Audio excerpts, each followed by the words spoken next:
Hey everybody, welcome to VDF Farms. I'm not at the farm today. I'm out and about. Figured today we touch briefly on preventive maintenance.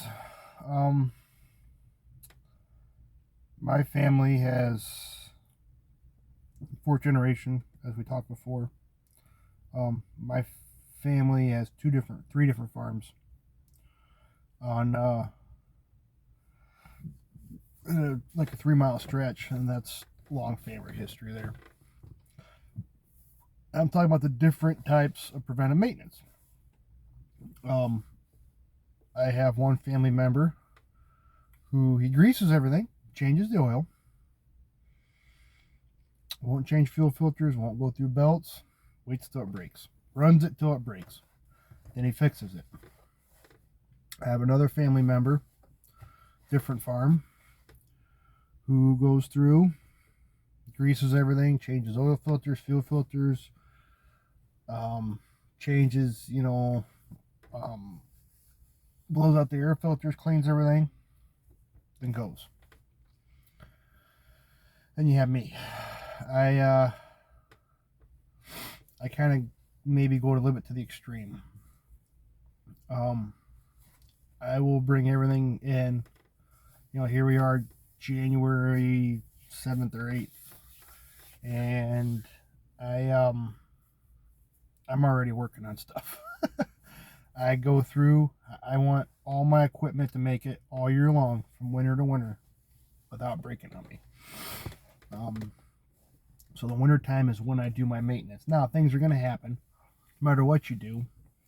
But preventive maintenance is important. Especially when you're on borrowed time as it is. I don't know when the greatest time it is going to be to go out and disc. I don't know when I'm going to be able to go out and plow, even plant, combine, anything, spray. That's all dependent on Mother Nature. So when Mother Nature says no, you can't do anything because it's too cold, get out there and start working on things.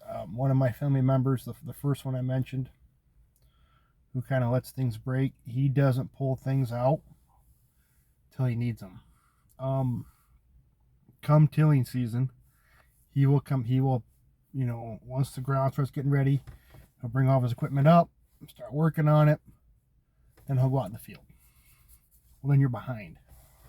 I have another family member, number 2. He's the one who kind of goes through and changes filters and all of his filters and stuff. He brings it up kind of the same time in the spring, but he brings it up early spring. So right now he doesn't have anything up. Usually about February he'll start bringing equipment up to the barn, going through his discs and all that. And then he usually gets done tilling early, so then he brings his planter up. He tries to do things the season before. I try to get everything done in the wintertime. So winter times are usually a little expensive for me between the holidays and everything. But I try to get everything done in the winter. So I'm getting the planter worked on. I've already went out and I've gotten my disc greased up already. I've gotten the plow greased up. I got to change oil on my tractors yet. That's part of another project. I currently got my Duramax in the shop, which should be done in a couple days. Hopefully tomorrow I'll have that thing done. I can pull that out, pull in my first tractor, start getting it serviced and everything ready to go on it.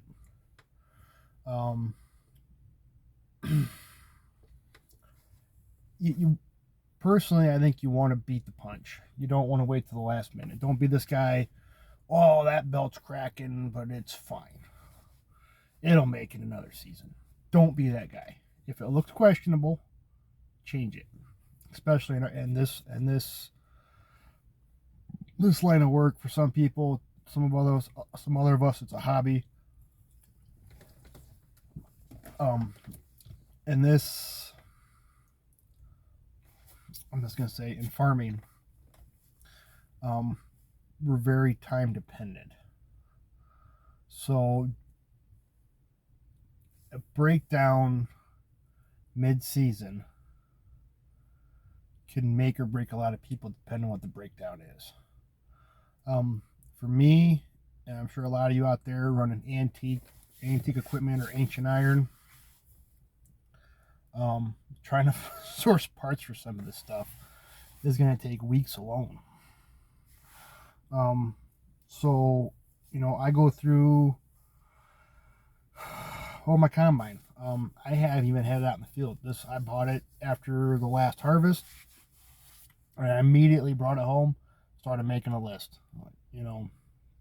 Started working on it because it was snowing out. It was November, I think, end of November I bought it. End of November. First thing I did, I'm already done with harvest season. I'm already done with everything for the season. I made a list and started going through it. Every little thing I can see on there. I'm replacing the broken clips for the inspection panels. I've got the cab rewired. I've got fixing some of the wiring on there. I'm working on a backup camera. That's just a little side project I got going on because I can't see behind it because the mirrors suck. CB radio, I run CBs on my farm because my kids like talking to me. I got that installed. I literally ran through that thing and made a checklist of everything needs to be. I have a checklist on my phone of everything I know is wrong with everything and what I need to do. That's pretty much done, so it's ready to go, save for an oil change. I'm not worried about changing the oil in that till probably in the summer when I'm watching everything grow. Right now I currently got new sweeps on order for my cultivator because it was a used cultivator and needed sweeps when I bought it. Now I really need sweeps, so I got new sweeps coming for my cultivator. We're in January. I'm not going to need it for the next 6-7 months, but I'm getting everything. Next, I'm going to be bringing in, after my Duramax, I think I'm going to be bringing in probably I can't bring it in, but I can bring it up to the shop. My big tractor, my Oliver 1950T. Go through that thing. Make sure all the electronics are good on it. I want to get a fuel gauge for it because the fuel sending unit doesn't work. So I have to get that coming. That's not high on my priority list, but it is one of the things I want to get fixed. I don't use it.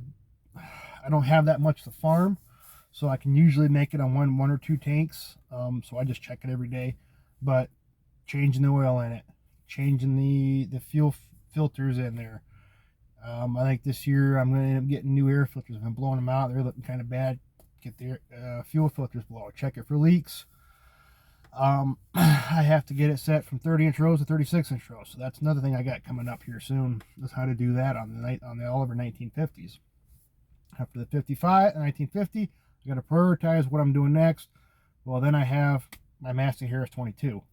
That's going to be my planting tractor this year. So after the 1950's done, the Massey's coming in. It doesn't have that many hours on the oil, but I did put new rings and kind of refreshing up the engine, so I want to change that oil anyway because it's the first oil change since I've done that. So it helps get all the dirt and everything that might have left in the engine. So make a plan of attack and go with it. So like to me, I'm in my head now like, okay, hey, I got the big combine out of the way. That needed the majority of the work. What's next? You guys have seen me working on my planter. That's like the critical piece that needs the most work right now, but I'm upgrading it to liquid fertilizer over solid. So that's a permanent fixture by my barn right now until it's done. I'm waiting on more parts. You guys will get an update on that here soon so we get more parts in. But that's where we're at with that. So, okay, combine's done.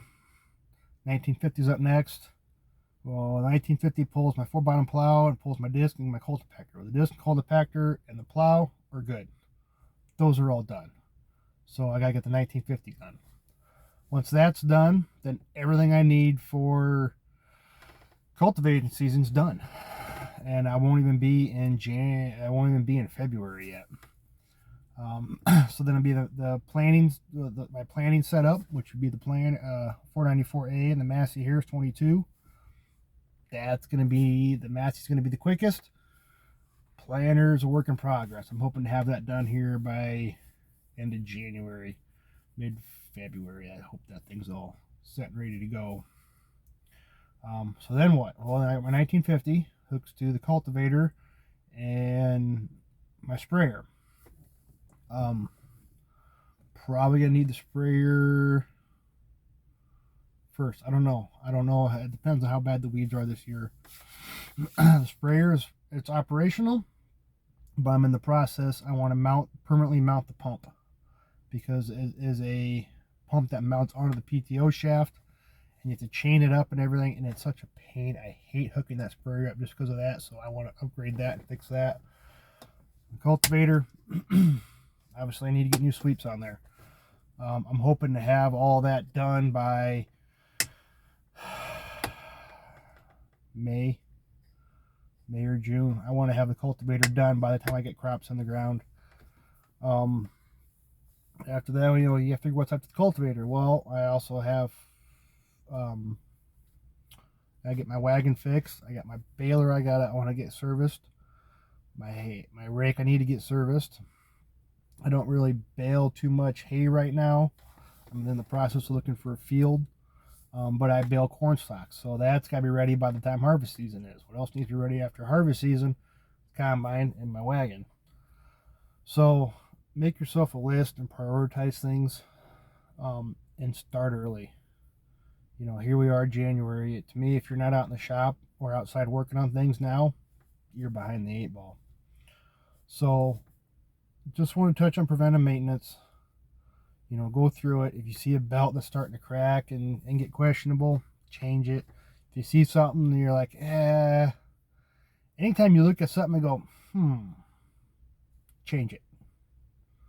Change it. Keep the old one for a spare. If it's a belt or something and you change a belt, if it's still like you're still kind of questionable, keep it. I say keep it for a spare, because it's one of those things where it may be an old belt, but it may be the belt you need to get you through the season. I have a whole rack of I have a whole semi-trailer. The semi-trailer is actually attached to the chicken coops in one of my previous videos. That is mainly part storage.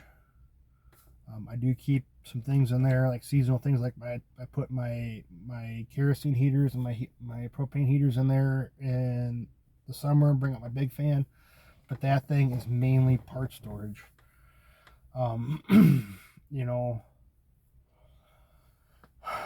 If it's good or questionable, keep it. It may just get you through, but you shouldn't be waiting to the last minute to do anything, especially when it comes to this, because that last minute may be the only minute you have to do what you got to do. So just want to give you guys my view on preventive maintenance. I'm not really going to sit here and lecture people on you're doing this right or doing this wrong. I'm just trying to give you tips and hints for guys starting out. It is what it is. So hopefully I'll be getting you guys a video here back on the farm. It's starting to warm up. I think it's going to cool down here again. I said I've been trying to get my Duramax done and over with so I can get that out of the barn. That's my camping pulling truck. So try to get that ready for the season.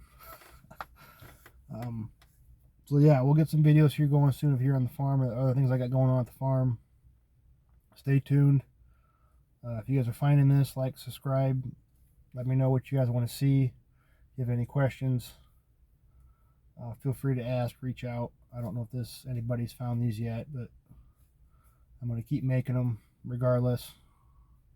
If anybody finds them or not, I'm kind of getting a little bit of a joy out of it, sharing my knowledge, because a lot of stuff I'm trying to share is things that I can't find any information about. So if this helps somebody 3-4 years down the road, hey, have at it.